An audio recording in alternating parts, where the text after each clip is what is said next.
दोस्तों आईएनएस विक्रांत, जिसका नाम सुनकर पड़ोसी देश पाकिस्तान को पसीना आ जाता है। वर्ष 1961 में भारतीय नौसेना में शामिल हुए आईएनएस विक्रांत ने 65 और 71 की जंग में पाकिस्तान के छक्के छुड़ा दिए थे। वहीं भारत ने अब अपना स्वदेशी एयरक्राफ्ट कैरियर आईएनएस विक्रांत बना लिया है। तो दोस्तों आज की इस वीडियो में हम आपको बताने वाले हैं कि रसिया के धोखा देने के बाद भारत ने कैसे स्वदेशी आईएनएस विक्रांत का निर्माण किया। तो दोस्तों वीडियो को अंत तक जरूर देखिएगा और चैनल पर नहीं तो चैनल को सब्सक्राइब कर बेल आइकन दबा दीजिएगा। दोस्तों आईएनएस विक्रांत भारत का पहला विमान वाहक पोत था, जिसे ब्रिटेन की रॉयल नेवी ने दूसरे विश्व युद्ध के दौरान तैयार किया था। भारत ने इस एयरक्राफ्ट को ब्रिटेन के रॉयल नेवी से साल 1957 में खरीदा और साल 1961 में भारतीय नौसेना में शामिल किया था। दोस्तों 36 साल की सर्विस के बाद वर्ष 1997 में ये कहते हुए इसकी सेवा समाप्त कर दी गई कि पोत का रख रखाव संभव नहीं है, लेकिन 1999 में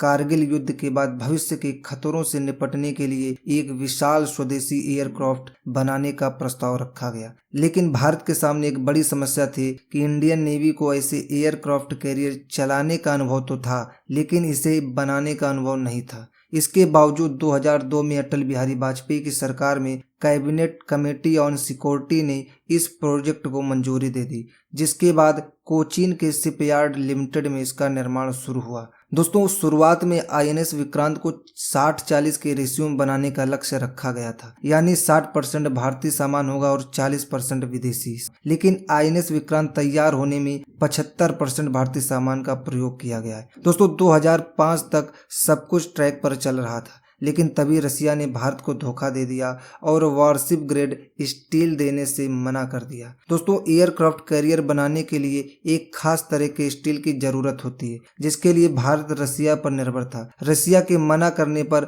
आईएनएस विक्रांत का निर्माण लगभग 2 साल तक रोकना पड़ा, लेकिन भारत ने अपनी कोशिशें जारी रखी। इस बीच डीआरडीओ और स्टील अथॉरिटी ऑफ इंडिया ने मिलकर वारशिप ग्रेड स्टील का निर्माण किया, जिससे रसिया पर भारत की निर्भरता कम हो गई। दोस्तों वर्ष 2009 में पुनः आईएनएस विक्रांत का निर्माण शुरू हुआ और 2011 में इसका ढांचा बनकर तैयार हुआ। इसके बाद 2013 में इसे लॉन्च किया गया और इसके बेसिन ट्रायल्स हुए और 2021 में पहली बार इसे समुद्र में उतारा गया, जिसमें इसके सी ट्रायल्स पूरे हुए और फाइनली 2 सितंबर 2022 को देश के प्रधानमंत्री नरेंद्र मोदी ने स्वदेशी आईएनएस विक्रांत का उद्घाटन कर इसे भारतीय नौसेना में शामिल कर दिया। दोस्तों आशा है वीडियो आपको पसंद आई होगी। फिलहाल आईएनएस विक्रांत पर आपकी क्या राय नीचे जरूर कमेंट कीजिएगा। चैनल पर नए हैं तो चैनल को सब्सक्राइब कर बेल आइकन दबा दीजिए।